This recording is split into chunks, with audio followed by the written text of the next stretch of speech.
Thank you, Mr. Speaker. Many court users and their representatives are asking for courts to be closed again because of increasing COVID outbreaks.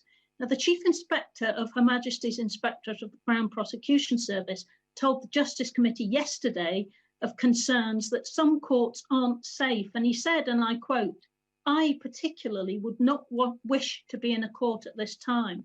So is the Minister planning for courts to close again? And what impact will any such change in policy have upon the Crown Court backlogs that we're concerned about today? We are not planning to close down the court system. The Lord Chief Justice made that very clear when the current lockdown was announced. We've invested, as I said, £250 million now in making our court system COVID safe so that it can keep operating. Now, she quoted some remarks by the CPS inspector at the committee yesterday, and I have to, in all candour, tell the House that those comments are inaccurate and frankly inappropriate.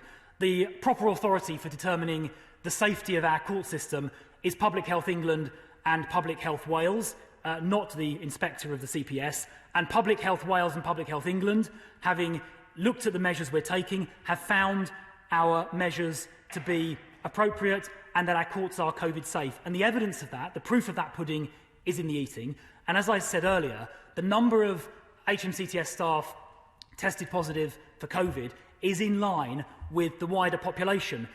Courts are not especially unsafe because of the measures we have been taking and will continue to take. So I hope that reassures witnesses, defendants, jurors, lawyers, anyone using the courts. Our courts are safe.